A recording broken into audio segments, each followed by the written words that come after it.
با په بیان د دې کې چې یو سړی کوروالی وکړي او بیا یې دوباره کوي او د هغه سړي په باره کې چې هغه په یوه شپه کې د ښځو سره کوروالی وکړي او په یو غسل سره وکړي، یعنی د دې ټول کوروالو نه بعد یو پیر غسل کوي بس. دا فایده یې د ساتئ چې د جنابت په حالات کې انسان ګرځېدی شي، خوراک څښاک کولی شي. په دې باندې انشاءالله سبا تفصیلا خبرې کوو، دلایل هم را روان دي. خو شریعت دا خبره بیان کړې ده چې یو سړی یو پیر د ښځې سره کوروالی وکړي او بیا یې کوي یا د بلې ښځې سره کوي، نو غوره خو دا دی چې غسل وکړي. حدیث کې راځي که دا سړی غسل وکړي نو د دې سره د ده جذبه بیا ښه ډېرېږي، ښه نشیط شي، ښه تازه شي.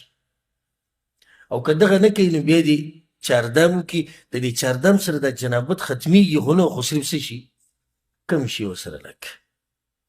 خو دې ځای کې امام بخاري دا ثابتوي که یو سړی په منځ کې نه چاردام وکړي او نه غسل وکړي او د یوې ښځې سره دوه درې پیرې کوروالی وکړي یا د دوه دریو ښځو سره په یوه شپه کې کوروالی وکړي، په یو وخت کې کوروالی وکړي او غسل بیا صرف یو پیر وکړي په آخره کې، نو دا هم جایز دي. چې د اودس نه بعد او د غسل نه بعد په کپړه باندې ځان وچول او دغه اندامونه وچول چې اودس پې انسان کوي یا په اودس کې انزلی کېږي، د دې څه حکم دی؟ نو بعض علما وایي جایز دي.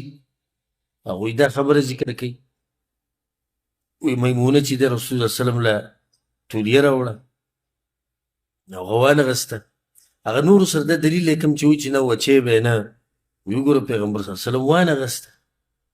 ښه دا کوم چې وایي چې وچولې جایز دي دوی څنګه دا دلیل ذکر کوي؟ وایي وګوره که چېرته پیغمبر صلی الله علیه وسلم د اندامونه بلکل نه وچولی نو بیا به ورسره دا بیبیانې عادت وی، نو بیا به له دوی کپړه نه راوړی که نه، خو دوی چې وله دا کپړه راوړه نو چې د پیغمبر صلی الله علیه وسلم وچ کړي دي ځکه یې وله راوړه. خو راجح قول دا دی والعلم عند الله چې کله ناکله وچول جایز دي او اکثر اوقاتو کې به د دقه شان پرېږدي، وچې به یې نه. دا غوره طریقه ده.